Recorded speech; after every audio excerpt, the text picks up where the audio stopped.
I'm 82 years old. I live on my own in my apartment in Jerusalem. And 10 years ago, I had an incident where I fell late at night on a cold winter night.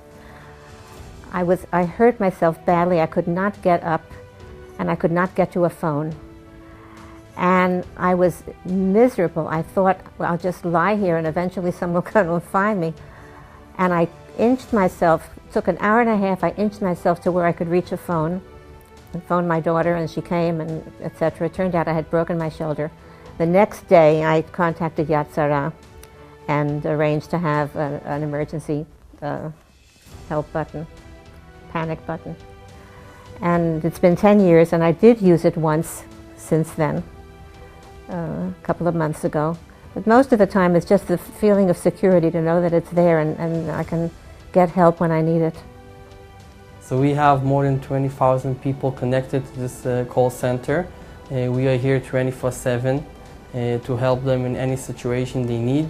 If we're talking about medical situations or security situations, anything they feel they need, even if they need to speak with someone in the middle of the night to hear someone, we are here for them. It's life and death for people like me. And for people like me, I'm a healthy, active person. I don't need the many services that Yad Sarah has for people who are housebound, people who are disabled in one way or another, people who are recovering from illnesses. I don't need all that.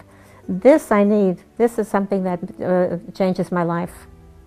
We never stop, and our motto is all the time to be the best in technology and best in the service and the human side of the service. We encourage people to call us all the time, to check the device, to know everything is okay, to talk to us, to say good morning, good evening. We want to hear them, we want the connection with them. If someone won't call us, we will call them. We have volunteers that sit here and call people that didn't try the device for a while. We want them to know we are here for them around the clock.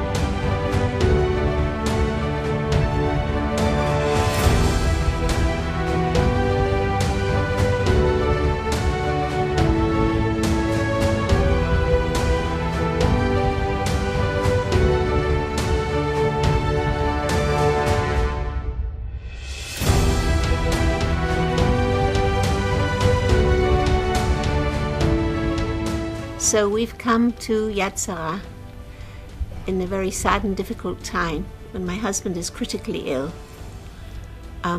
He may not have a long time left, but we want that time to be comfortable and we want him to be at home. So we are using the Yad Sarah facilities to take a bed that can keep him comfortable and help us look after him during this very critical time. And of course we continue to hope and pray for his recovery. My husband is blind.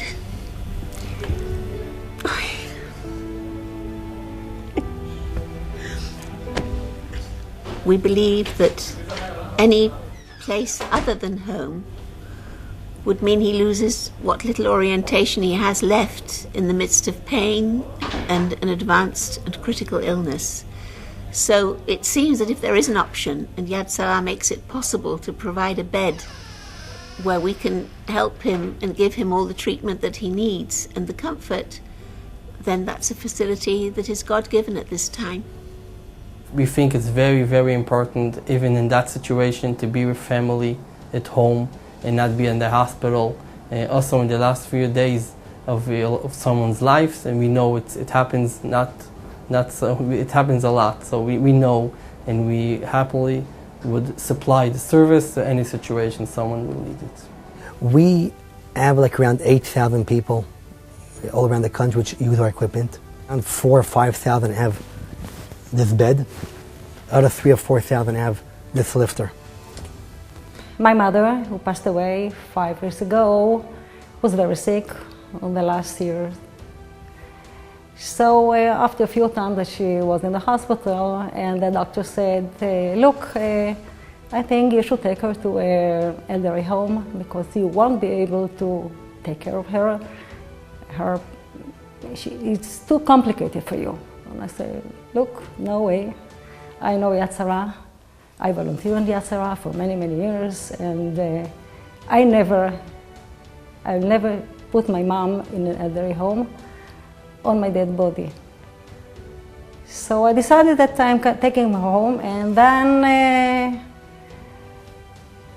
I got the whole help that I could get from Yad Sarah. I mean, the whole equipments. Finally, she died at home. It wasn't easy, but she died at home. But, you know, in her bed, in her room, in her view, she could look outside and to see the garden. And I think it was wonderful. Like around 3 or 4 years ago, we bought a few hundred beds. And in the past year, we bought close to 1,000 beds. And it's not enough. We need more and more. When you take these people outside from their house, from their the environment that they know, they just get lost. They don't remember what is the name, what is the day, nothing. So the minute you bring them home and you can stay with them, with the children, with the grandchildren, with the friends all around, with the neighbors, you feel much comfortable. Every day I get a phone call or two or a letter, and people have told me, listen, you made sure our father, our mother, our sibling were able to have a good life in the end of their life.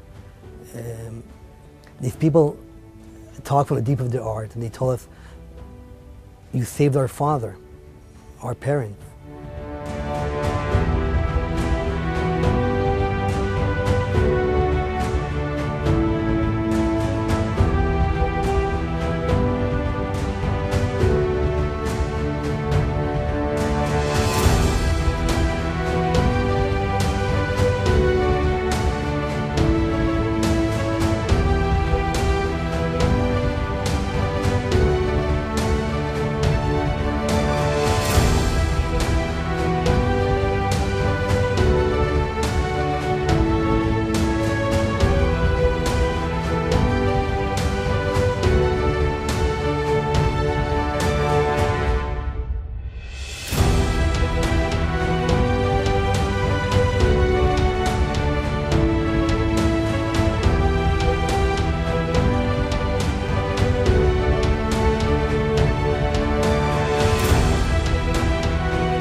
There's something about Yad Sarah. You know,